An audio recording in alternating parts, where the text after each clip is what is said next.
No one will enter the kingdom of heaven who pays homage to the world. BD number 5825. December 13, 1953. To pay tribute to the world is to forfeit the kingdom of heaven, since the human being cannot gain both at the same time.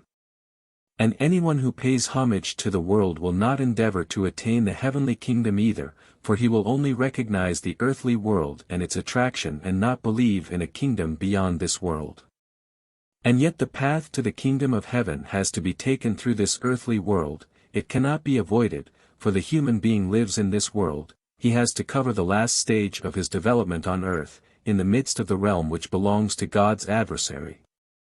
But he can overcome this kingdom. He can pass through the earthly world without allowing himself to be extraordinarily impressed by it, without coveting it with his senses. He can experience it and yet be its master.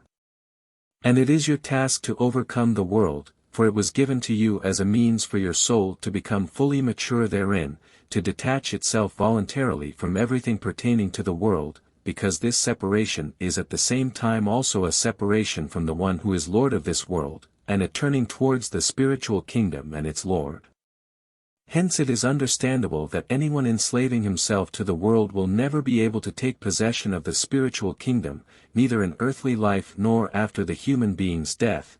It is understandable that the Lord of the world will keep him tied up because the human being gives him the right to do so himself, for the separation from his power, the separation from the material world, has to be endeavored towards and accomplished by the individual himself.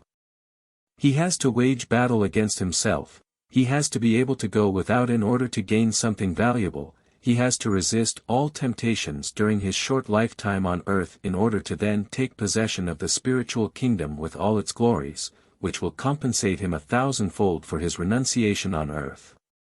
And he will only do so if he recognizes the irrelevance and impermanence of what he deems desirable on earth.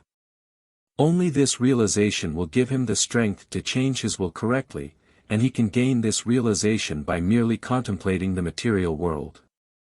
For he cannot be forced to change his will, he can only be prompted by experiences into inner contemplation, at which point the result is up to him.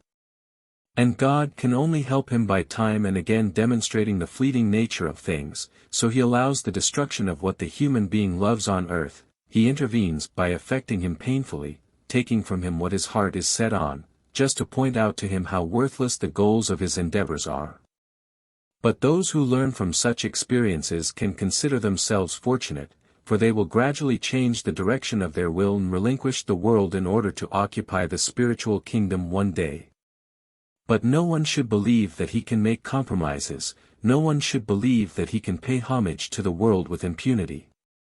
All striving will have an effect after his death, and if it related to the world then it will result in spiritual death.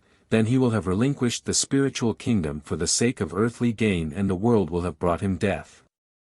Then he will have handed himself over again to the power of the one in the abyss, and the path of ascent will yet again take an infinitely long period of time. Amen.